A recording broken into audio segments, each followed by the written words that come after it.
Hi, I'm Sam with a Homestead Box. And I'm Travis with Hoss Tools. And today we're going to talk about 2 popular ways to start seeds for your garden.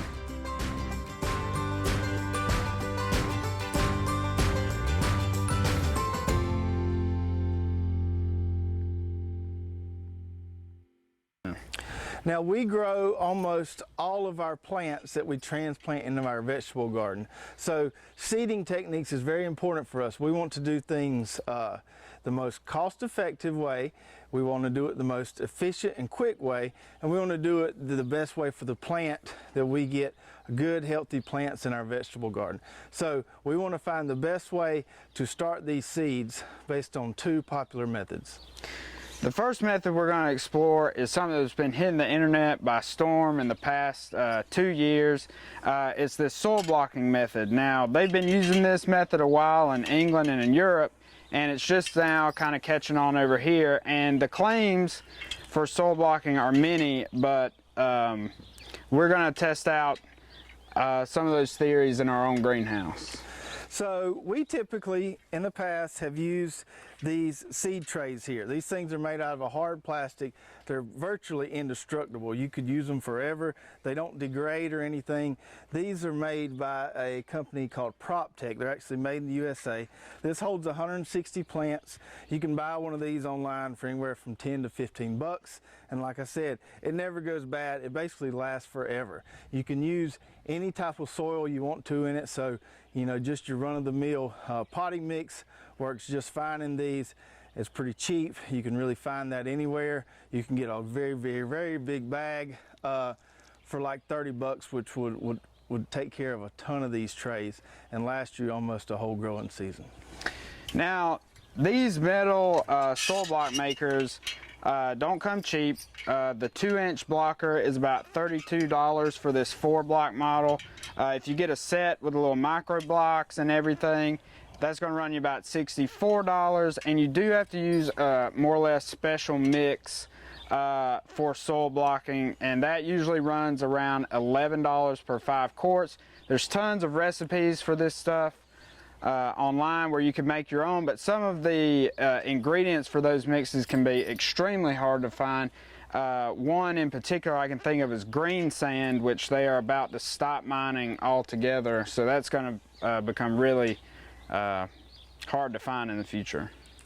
So the prevailing theory for people that are proponents of the soil blocks is that these transplants inside these seed trays become root bound, and the roots learn to grow in a circle as opposed to growing outward into new soil.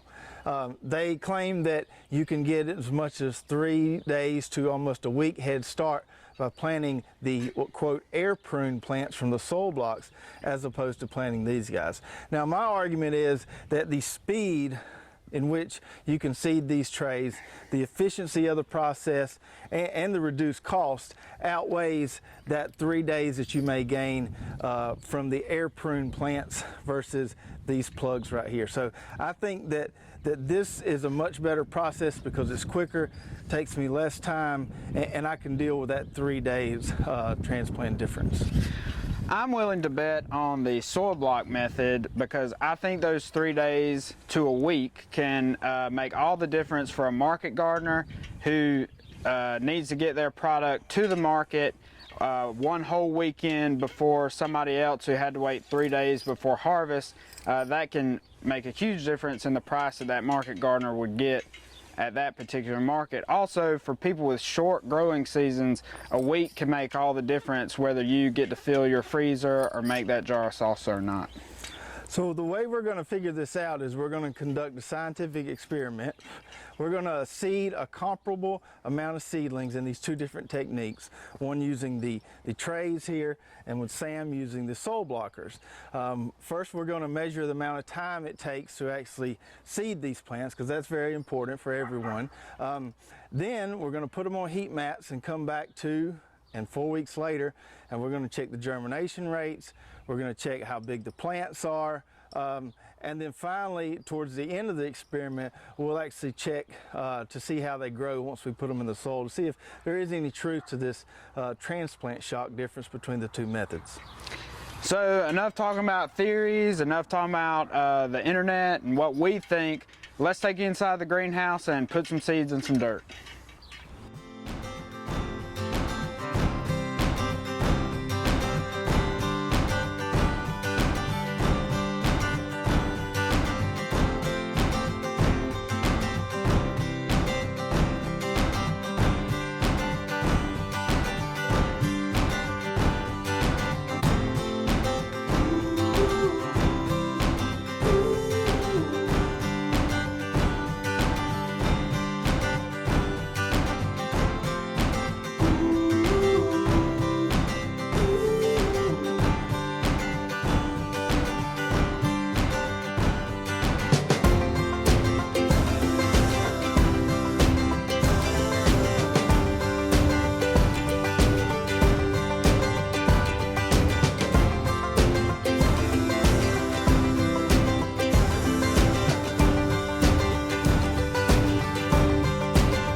Okay, so it took me about 8 minutes to seed this here 160 plug tray.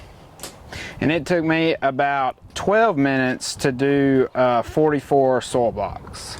So as far as the speed test goes, this method here is definitely faster. We were able to do 160 in 8 minutes as opposed to 40 or so in 12 minutes. So it's at least 4 times faster with a similar plug size as far as seeding speed. Yeah, we'll see more results as the experiment continues on and we get some germination. But some observations that we made while we were doing it is that the soil block system definitely takes a few more materials, a little bit more setup, and a little bit of technique. So you definitely want to familiarize yourself with that technique before you start soil blocking. Yeah, so make sure you follow along with this series and stay up to date, catch up with the next video where we'll see if the germination rate or the plant height, if any of that is different between the two. Maybe the extra time it takes is worth it. We'll just have to see.